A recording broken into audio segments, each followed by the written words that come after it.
tiempo en el que el crimen era una sombra agazapada en los márgenes del mundo. Hoy, esa sombra ha crecido tanto que ya no se oculta. Gobierna, negocia, pacta, impone.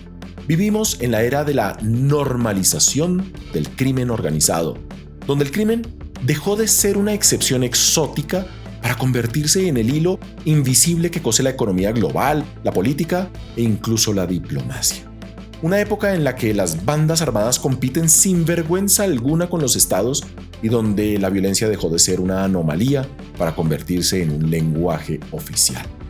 El crimen ya no se esconde. Viaja en primera clase, invierte en criptomonedas, lava su oro sucio en los templos del sistema financiero global. La globalización que prometía acercarnos ha terminado tejiendo una red donde lo ilegal y lo legal ya no se distinguen. Aquí comienza el viaje al reverso tenebroso del mundo que hemos construido. En Puerto Príncipe, Haití, el 80% de la capital ha sido sometido a la voluntad de pandillas que gobiernan a balazos una ciudad en ruinas. 200 grupos armados que administran miedo donde antes tímidamente había leyes. La parálisis judicial y la crisis política son tan cotidianas que ya nadie se molesta en nombrarlas. Tal vez más sorprendente, ciudades como Marsella, Ámsterdam, Turín, nombres que antes evocaban plazas soleadas, relatos de ferias y cafés, ahora suenan como sinónimos de guerra urbana, de balaceras sin dueño, de territorios en disputa como en los barrios más marginalizados de nuestras ciudades.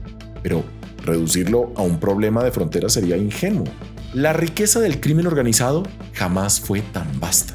Su estructura, tan dinámica como un fondo de inversión líquida, móvil, adaptable, letal.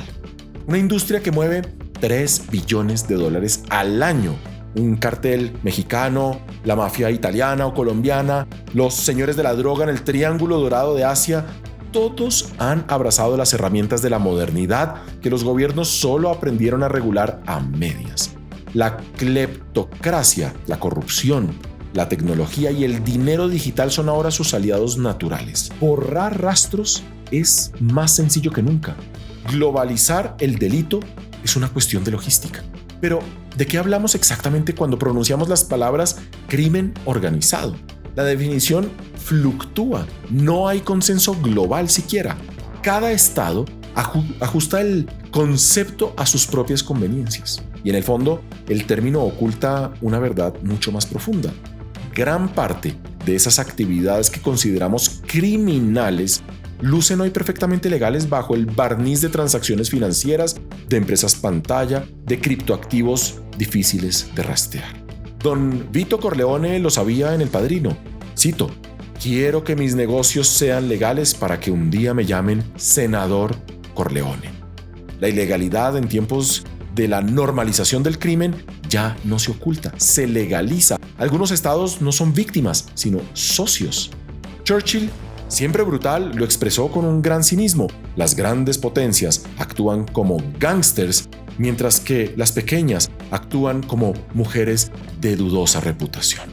Hoy vemos sin escándalo narcoestados que negocian en organismos multilaterales, gobiernos que fingen luchar contra tráficos que ellos mismos patrocinan.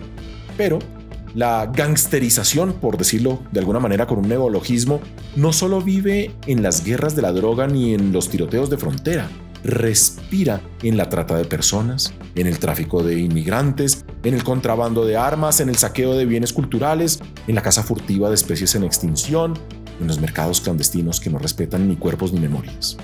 Mientras solo el 1% de los contenedores que cruzan los mares es revisado, los flujos de cocaína, heroína y cannabis siguen viajando más rápido que las políticas de control, obviamente. La cocaína es hoy más pura, más directa, más letal que nunca. Y mientras un país como Afganistán intenta prohibir el opio, otros territorios ya explotan nuevos cultivos, nuevas rutas, nuevos consumidores.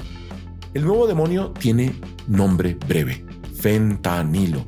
30 veces más potente que la heroína, responsable de más de 75,000 muertes en los Estados Unidos en un solo año. Un veneno producido legalmente, traficado globalmente, consumido trágicamente. ¿Legalizar sería la solución? Tal vez sería un cambio de escenario, pero no una cura necesariamente, porque el crimen organizado no necesita sustancias prohibidas, necesita mercados, necesita prohibiciones que burlar, necesita sociedades demasiado distraídas como para darse cuenta de que las reglas ya no las escriben los parlamentarios, sino las oficinas de operaciones ilegales. La economía gris no es una excepción marginal, es una nueva normalidad. La delincuencia financiera crece no porque los bancos no sepan, sino porque en muchos casos prefieren no mirar. La línea entre el fraude y la estrategia de mercado se ha vuelto tan delgada que a menudo se confunden. Los grandes consorcios criminales ya no disparan en callejones oscuros, contratan consultores, compran influencers, financian campañas políticas. Y mientras tanto, las verdaderas víctimas, los millones de seres humanos atrapados en la red de trata, trabajo forzado y esclavitud moderna, apenas logran aparecer en las estadísticas oficiales. No, el crimen no se esconde, se sienta a la mesa. La normalización del crimen organizado no es entonces un capítulo aparte de la historia global que estamos viendo. Es su corriente subterránea, un sistema donde el dinero limpia su rostro, la violencia firma contratos y las fronteras son apenas accidentes en un mapa que ya no controla nadie. El crimen organizado no destruyó la globalización, la perfeccionó. Y lo que estamos viendo hasta ahora apenas roza la superficie. Si les gustó este análisis, suscríbanse a nuestro canal de YouTube, denle un like a este video y esperen más videos sobre las crónicas del fin del mundo.